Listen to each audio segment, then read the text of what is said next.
Each of us, as human creatures, was given the godlike power to create his or her own life. And each of us does exactly that all the years of his or her life. Every day we put in place actions and ideas that will determine the shape and substance of our tomorrows. For some, those ideas and actions lead inevitably to extraordinary achievement and rewards. For most, they tend to lead to a kind of middle ground in which great numbers of people take their cues from each other without question or consideration. And for some, those actions and ideas lead to repeated frustration and problems as they spend their lives in the bottom layers of the socio-economic pyramid. Success or failure as a human being is not a matter of luck or circumstance or fate or the breaks or who you know or any of the other tiresome old myths and cliches by which the ignorant tend to excuse themselves. It's a matter of following a common-sense paradigm of rules, guidelines anyone can follow. Now, this program Lead the Field has changed more lives, brought about more success stories, helped create more millionaires, saved more careers, important jobs and marriages than any other program ever produced. And the rules we talk about here don't change. They apply to any situation under any and all circumstances. We never have to say, I wonder what'll work in this particular situation. All we have to do is make these ideas our own. And we begin with what I call the magic word.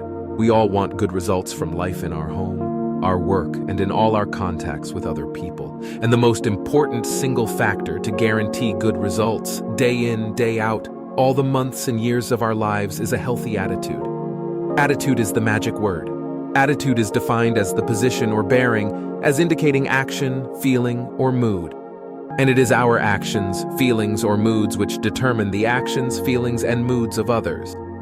Our attitude tells the world what we expect in return. If it's a cheerful, expectant attitude, it says to everyone with whom we come in contact with that we expect the best in our dealings. In our world, you see, we tend to live up to our expectations that others give to us. As far as their attitudes are concerned, what we expect. Our attitude is something we can control. We can establish our attitude each morning when we start our day. In fact, we do just that, whether we realize it or not. And the people in our family, all the people in our world, will reflect back to us the attitude we present to them. It is then our attitude toward life which determines life's attitude toward us. Cause and effect. Everything we say or do will cause a corresponding effect. If we're cheerful, glad to be experiencing this miracle of life, others will reflect that good cheer back to us. Be the kind of person others enjoy being around. You and I are responsible for our lives. You and I produce causes all day long, every day of our lives. The environment can only return to us a corresponding effect. That's why I say, each of us determines the quality of his or her own life. We get back what we put out. Now here's a way to test the past quality of your attitude. Would you say people tend to react to you in a smiling, positive manner with friendly greetings when you appear? Your answer to that question will tell the story. Our attitude will determine whether we tend to be lucky or not. People who expect to be lucky, who expect good things to happen to them more often than bad, actually go through life from one piece of good fortune to another. I know there are cynics who don't believe all of this, but it's true all the same, and it's been proved hundreds of thousands of times. It doesn't mean you can pick the winner at the track or bet on the right team. There are too many variables in such things, but we get from life what we tend to expect from it. We do the things we make up our minds to do. Live in the towns or areas we want to live in, and work at the jobs of our choice.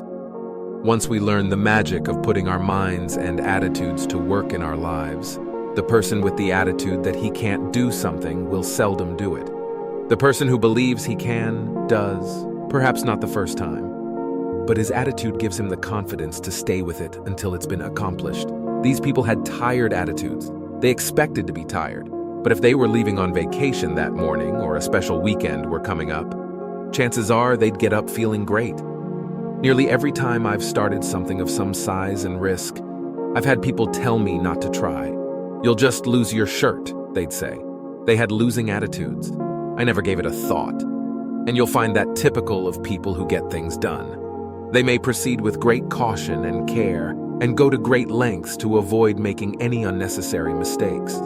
But they fully intend to win. And when they do with an attitude of failure, they are whipped before they start. Successful people come in all ages, shapes, sizes, and colors, but they all have one thing in common: a winning attitude. I ran across a quotation by Norman Cousins I thought you'd find interesting. He said, "The prime fallacy of pessimism is that no one knows enough to be a pessimist." I'm sure a pessimist would counter with the remark that if that's true, no one knows enough to be an optimist. But this would not change the truth of the former thought. The prime fallacy of pessimism is that no one knows enough to be a pessimist. And regardless of whether this is also true of the optimist, we do know that over the long haul, we tend to get what we expect from life. It makes a lot of sense to choose to be optimistic rather than pessimistic. How many times have you heard someone say, or perhaps have said yourself with my kind of luck, such and such is bound to happen, indicating that your luck is generally bad and that you expect the worst? Even when people find themselves enjoying a sudden stroke of good fortune, they'll often say, well, it's too good to last, again indicating that they expect their fortunes in life to be generally bad. Now, this must be a hangover from times going back to the Dark Ages and perhaps before close.